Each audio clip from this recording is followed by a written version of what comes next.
Welcome to this week's edition of Yankee Chronicle. I'm your host, Abby Peel, and we are again coming to you from Preferred Building Systems, a division of LaValley Building Supply. Join us today here where their skilled and talented design team can take practically any home or concept and convert it into a prefabricated and energy-efficient structure. Dan Wolf, the New Hampshire House of Representative from Newbury, will give us his update. And Scott Biron, a local fly-tying craftsman, will show us his work. We'll close with Marion Hafner of Chadwick's on pre-planning funeral arrangements. Don't go away, we'll be right back after these messages from the businesses that keep YCN informing you with great local programming. If we don't, who will?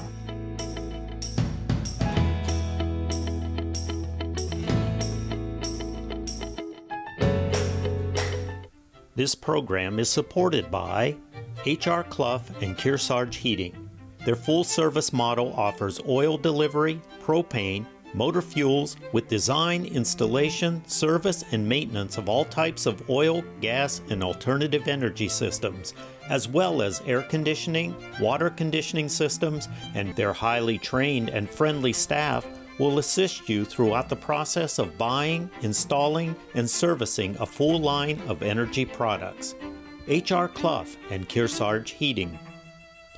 Echo Communications, a digitally integrated commercial printer and mailer located in New London, New Hampshire since 1997, with roots going back much further as the country press, AccuMail, and the home of the Kearsarge shopper. Echo Communications. Main Street Bookends of Warner, for books, toys, games, cards, gifts, and a gallery of local art. Main Street Bookends of Warner. The Innertown Record, your weekly hometown community newspaper covering the Kearsarge Sunapee Sunshine region of New Hampshire. The Innertown Record.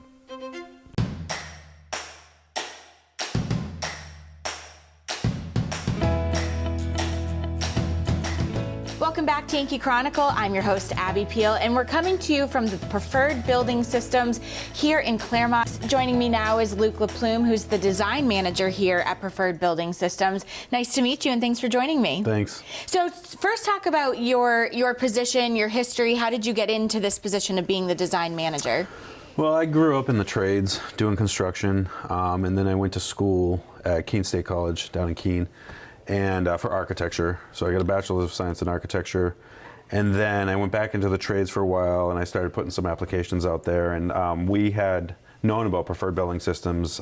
They actually, Peter Temple, the president of the architecture department, he talked with Preferred Building Systems. And Keene State was big on sustainability, the Go Green movement. And so we knew about it, and I did an interview 11 years ago now at that point. Wow. And then it was the first job I interviewed at, and then just landed, and it stuck from there. And you've been here ever since? Yep. Really cool. And you're now design manager, which is exciting. Yep. Talk about your team. Who makes up your team? We segment the work, so we have drafters who do the preliminary designs. Mm-hmm. We get napkin sketches in, they come in through the sales team and the project managers. And then, so we have a couple drafters who focus on building more of the pretty picture, and then once those start to develop, we have other people on the team who start pushing them through the engineering and getting approvals on them and getting them out, like Randy was saying, out to the third-party approvals. And then, there's just a lot of, we got to run structure on them, we got to design them and get them ready to go out on the floor to get built. So there's also so much of the technical side of this. Talk about that, because obviously there's the structure, but then plumbing, electricity, all that you have to think about when you design. I mean, so back to your question where you were talking about what we get in and the different people in the department. So we'll get in from the sales team down here a project. It could be a napkin sketch, or it could be a full-blown set of prints that maybe an architect drew up, but we still have to design it into our system here using our programs here so that we can make it modular friendly. So it'll come in and we'll develop a shell package more or less of the picture. We'll get the windows to look nice, the doors, porches, overhangs, the general look of the house, and then as that develops more through a revision process with the customer, we'll start to work in the mechanical and the electrical and the plumbing and how the lights are going to look, and everything you would imagine on when you're building a house on site, it's happening here. And then you'll start to work in the engineering and the actual structure and make sure that all applies. And then all those systems come together on the floor when they build it. And then once it gets there on site, you have your ceilings in, your kitchens in, your lights in, everything you'd expect to see in a finished room. Yep. As long as it's part of a box. Yes, and puzzle pieces together, and right? it all comes together as like a jigsaw puzzle, but Great. Then it looks like a full house at the end of the day. So we have 6 people now who, and myself would be 7, who just take it from start to finish when it gets submitted to us from the team downstairs here. Amazing. Yeah. And how many projects at a time are you working on? It varies. Right now we're working anywhere from 6 to 12. Wow. If we're getting real busy, it could be upwards of 15 different projects that are bouncing around, municipal jobs, residential jobs, commercial jobs, Is there a busy time of year versus a non-busy time of year? Yeah, the season where they can, builders can break ground and get foundations going before things freeze up. So the hot weather is more the busy time. Interesting. Yep. Talk about that process you were towards the end, which I think is really interesting, and you're going to be able to tell us more about it. But there's internal quality control to make sure that it's ready to go, but then there's also an outside source that you need to bring in, and that's really fascinating. Yeah, if you're building a house on site, you have a building inspector, so they can come and inspect the work. But we don't have that, right? Because we ship all over New England. Right. So we have to go to a third-party approval agency, and you can basically just think of it as a building full of building inspectors that are reviewing our product and making sure that we're building. And then they send an inspector here to the official building inspector. They send them here to review the product here and make sure we're complying with code, building practice, proper building practice through code. All the engineering we had done, making sure they're doing all that, that we're building to that engineering. Sure. So that is our third-party inspection agency. We send all our product out to them, and they'll put a final stamp of approval on it saying this complies as far as what it looks like on paper, and then they'll send the inspector here to make sure that we're building to what they stamped. And how often do you get to see something on paper and then go physically walk through it as a structure? Yeah, every day. Yeah. Very cool. Yeah, as soon as they're building something, we can go out there every day and start looking through it. And then how often do you get to see it with furniture and a family that lives there? No. Not that often. Yeah, you'd have to go to the site to see that. And we go to sets, we'll go to sets occasionally where they're setting it. But then there's even a little bit of time after that where the builder is buttoning up the project and fine-tuning the project, so for the actual turnkey for the family to move into. Yeah. Amazing. Yep. Very fascinating, interesting job. Thank you so much for giving me the lowdown. Yeah, definitely. LaValley's Preferred Building Systems is just one of the many ways that they can help you with any building project, from constructing a house to building a deck to paint to the nuts and bolts for any project. Next up is Dan Wolf, the New Hampshire House representative from Newbury. Please stay with us as we represent the businesses that stay involved with Yankee Chronicle and keep us coming to you.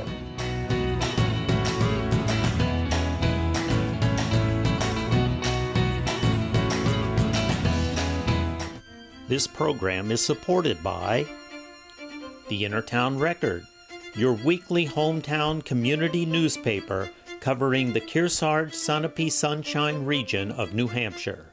The Innertown Record. The Lake Sunapee region is one of the few communities in the country where you can ski year-round. During the summer season, the lake provides water skiing, fishing, swimming, and boating.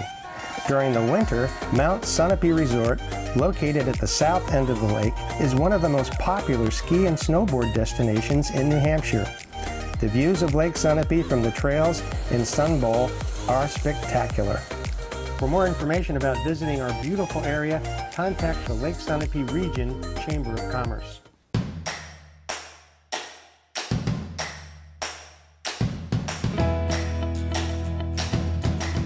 Welcome back to Yankee Chronicle. I'm your host, Abby Peel. Recently, the League of Women Voters for Sunapee and Kearsarge hosted a forum at the Kearsarge School District's Professional Development Center of our local New Hampshire House representatives. Over the next few weeks, we'll hear from 5 of them. Today, our guest is Dan Wolf from Newbury. Thank you. I'm Dan Wolf. I live in Newbury. I represent Merrimack 7 along with Karen Ebel. I'm in my 4th term, 8 years. It's been a very interesting ride. It takes you at least 2 terms to figure out how the process works. I think I finally have a handle on it. At least I know I can find my way to the cafeteria now. But all kidding aside, it's been a huge learning experience, and I've enjoyed it quite a bit.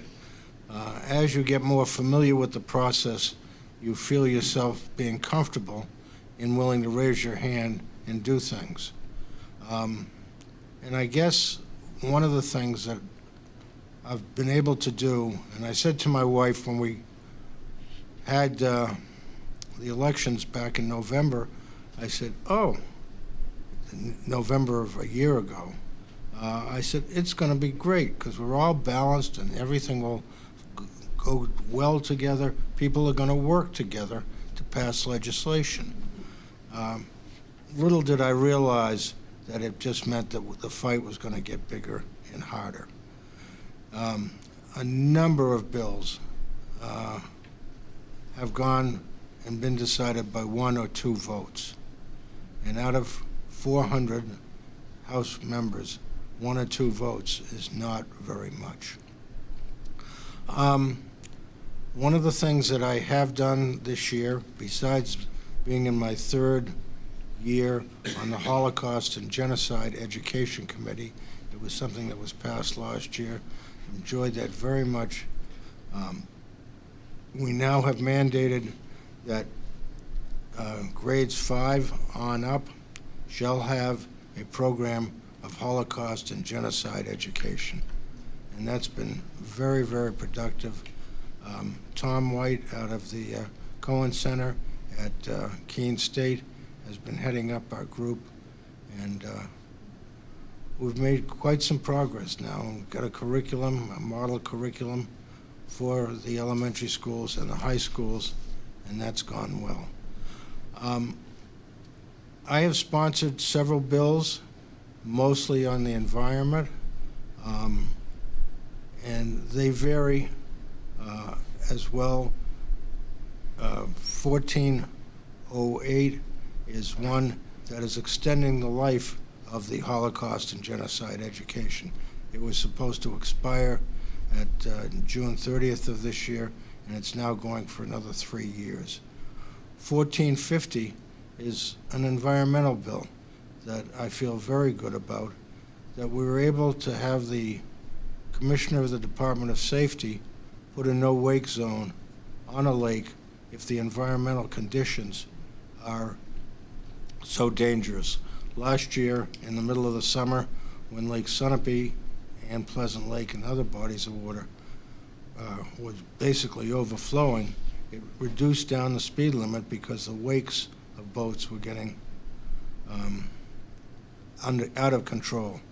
So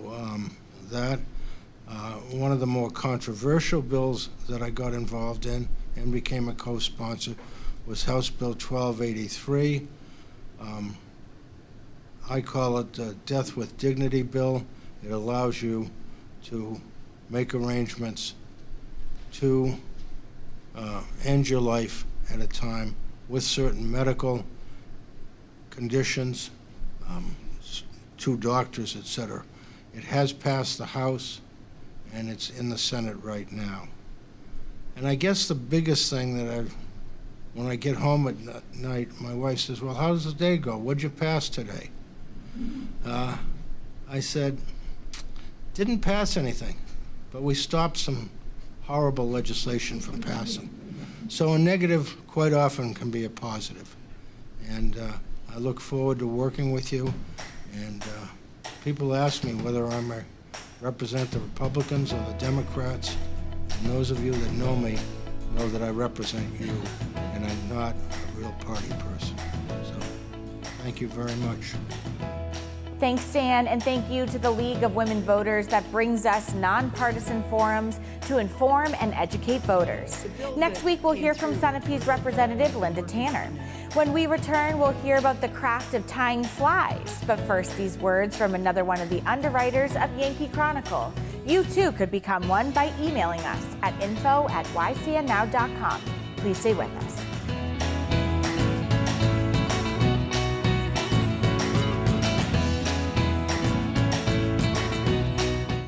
This program is supported by Main Street Bookends of Warner for books, toys, games, cards, gifts, and a gallery of local art. Main Street Bookends of Warner. The Lake Sunapee region is one of the few communities in the country where you can ski year-round. During the summer season, the lake provides water skiing, fishing, swimming, and boating. During the winter, Mount Sunapee Resort, located at the south end of the lake, is one of the most popular ski and snowboard destinations in New Hampshire. The views of Lake Sunapee from the trails in Sun Bowl are spectacular. For more information about visiting our beautiful area, contact the Lake Sunapee Region Chamber of Commerce.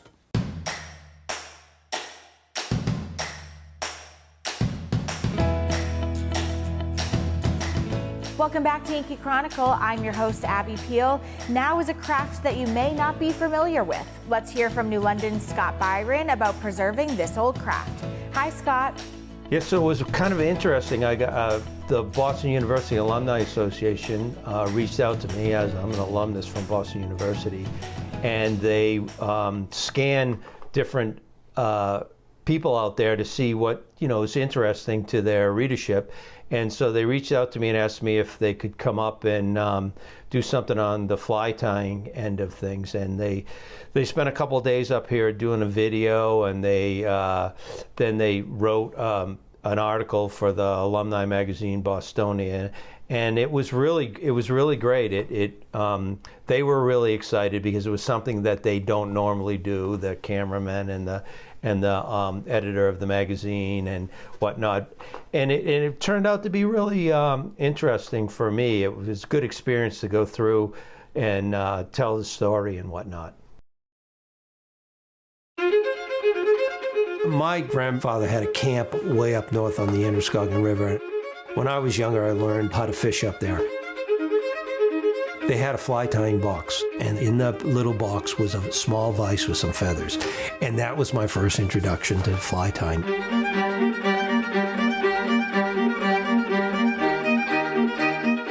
I tied throughout my career, and as I really got to know I was going to retire, I started to really focus on making this a little bit more than just a casual hobby. And so I applied for the New Hampshire Traditional Arts Grant, part of the National Endowment for Arts in the United States, and then I became a master artist.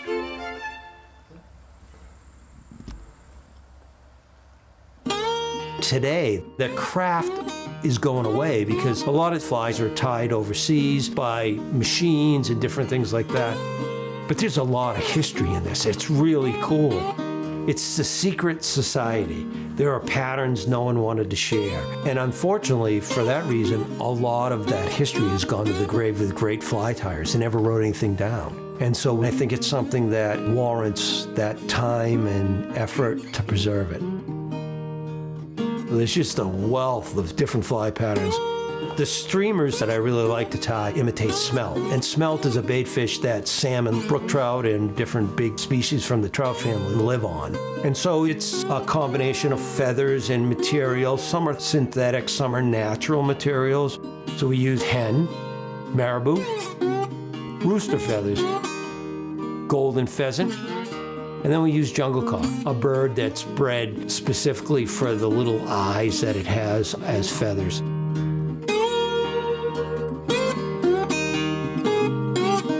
There's an old adage that says, you catch fishermen by the way it looks dry, but you catch fish by the way it looks wet. And when they're wet, they're a lot smaller looking. They look much more like a bait fish. And so it's the pattern, the light, the water, all that together. That's what makes the fly.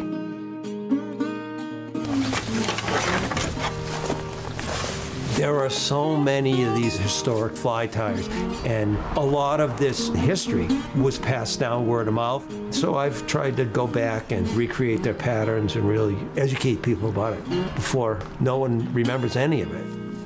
I feel like I've put that on my shoulder, and I enjoy it, every minute of it.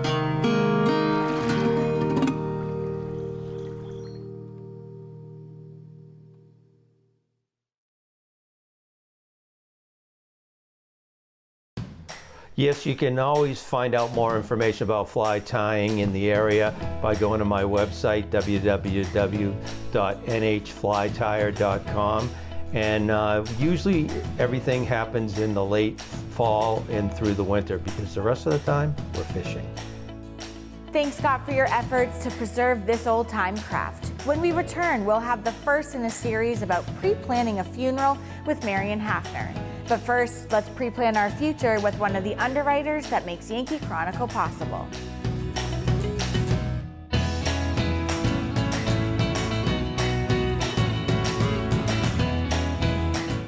This program is supported by H.R. Clough and Kearsarge Heating.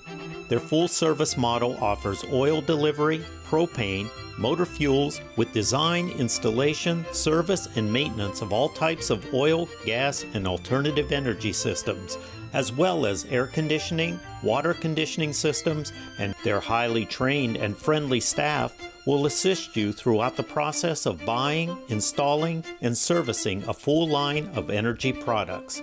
H.R. Clough and Kearsarge Heating. The Lake Sunapee region is one of the few communities in the country where you can ski year-round. During the summer season, the lake provides water skiing, fishing, swimming, and boating.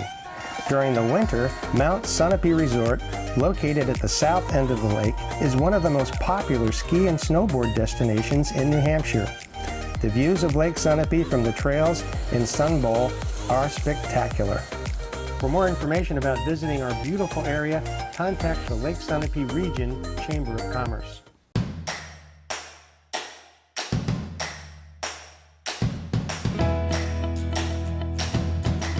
Welcome back to Yankee Chronicle. I'm your host, Abby Peel.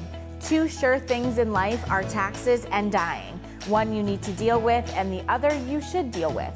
Our Laura James sits down with Marion Hafner from Chadwick Funeral Services to discuss why now is the best time to deal with the one we tend to avoid. Hi, ladies. Thanks so much, Abby. Today we are talking with Marion Hafner. Thank you so much for having us here. You're welcome. Thank you for coming. Oh, it's our pleasure. We're at Chadwick's Funeral Home. You, as I thought about chatting with you today, you are a friend to me and to so many in the community.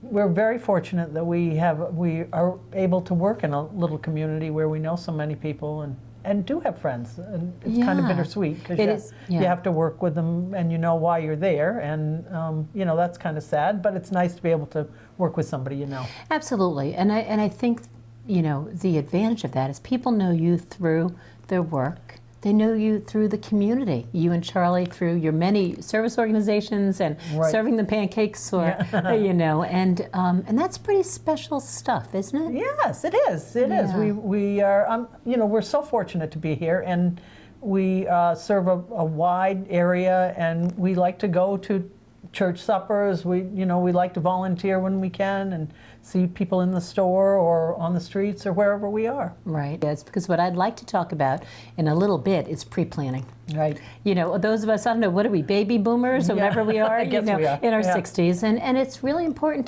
to think about issues like that. It is. And how nice would it be just to be able to call and speak with you or Charlie or one of the boys. Yep, that's right. And we'll talk more about the family business here and just say, it's time. Yep. Right. As opposed to then having to make all those decisions. Yep. I do say sometimes when we're pre-planning to leave something so that the kids can have a part in it. Oh, that's interesting. Sometimes they feel almost like they don't know what to do, because it's so well done. There we go. And there aren't any decisions to be made, and it's like they feel a little uncomfortable because they feel like they should be doing something, but there really isn't anything for them to do. I didn't even think of that. Yeah. Take ownership for it. Yeah. Right? And just be a part of that and honor the legacy right. of the person That's who's right. left. Yep. Yeah, thank you. That's a very good point. Of course, the best thing to think of do is to just have a family discussion about it ahead of time. Right. So you sit down with your kids, talk about it once, tell them what you think you might like. Is that okay with them? How does that work with them? Do they think they can manage with that decision? And say, well, I'm going to have a book with my readings and my hymns or whatever it is you want in it, and and then let them go to that when the time comes, or let them, give them a list of 6 or 10 and let them pick some, or but of course communication is what it's all about. Right, exactly. Talk to them about it. But boy, that's one of those topics people don't like talking about. No, they don't. And I often shake my finger because the kids sometimes they say, "Oh, I don't want to talk about it." No, I don't want to hear about that, because they don't want to think about it. Of course they don't. And but you got to give your parents the opportunity to be able to do that. It gives everyone a level of comfort, doesn't it? Yes, Yeah, it really yes, does. that's right. If you're just joining us, this is Marion Hafner of Chadwick's Funeral Home. She and her husband, Charlie, as we all know him, right. and the boys are running both locations. And we'll get into where you're located in just a bit. Coming up in a bit, we're going to talk some details about pre-planning. But the other question I had for that is, I guess the message I'm surprised at is making sure there's something's left for them to do some planning with. And do people come in alone? I mean, would I come in, or would I come with my husband or my children? How does that work? Any or all of those things. Okay. Yes, you can do it alone. You can do it with, some people come in with a grandchild, or we can come to them. Gotcha. So whatever works, whatever you're comfortable with. Oh, that's a nice message. Yeah. Gee, thanks so much, Marion. Coming up next week, we're going to be getting into the weeds, as they say, about pre-planning for funerals. We're speaking with Marion Hafner from Chadwick's Funeral Home. Thank you, ladies, for tackling that tough subject. We want to thank Preferred Building Systems for hosting us these last 2 weeks from their factory here in Claremont. It's pretty amazing what they can do. For more information, go to their website, preferredbuildings.com. Next week, we'll be coming to you from one of our special places, the Refinery Restaurant, a fan favorite for BBQ, but so much more. We'll take a look at what they have to offer, from sit-down dining, takeout, catering, and their market. Linda Tanner, the House of Representative from Sunapee, will give us a take on her session. We'll get an update on the rehab work on the MV Sunapee. And we'll close with part 2 of Laura's visit with Marion Hafner, looking at pre-planning funeral arrangements. Tune into our replay Game of the Week this Sunday and Monday at noon and 7 p.m. This week it's boys basketball as Kearsarge hosts Newport. Check out the program schedule at ycnnow.com for the most up-to-date information on games, Yankee Chronicle, and specials. All YCN shows are available anytime at our ycnnow.com website, along with on-demand viewing of all of our programs. I'm Abby Peel. Join us again next week at the same time for an all-new edition of Yankee Chronicle.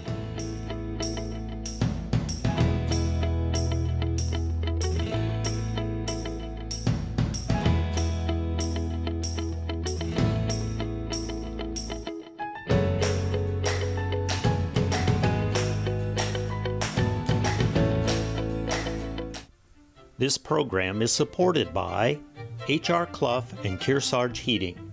Their full-service model offers oil delivery, propane, motor fuels with design, installation, service, and maintenance of all types of oil, gas, and alternative energy systems, as well as air conditioning, water conditioning systems, and their highly trained and friendly staff will assist you throughout the process of buying, installing, and servicing a full line of energy products. H.R. Clough and Kearsarge Heating. Echo Communications, a digitally integrated commercial printer and mailer located in New London, New Hampshire since 1997, with roots going back much further as the country press, AccuMail, and the home of the Kearsarge shopper. Echo Communications.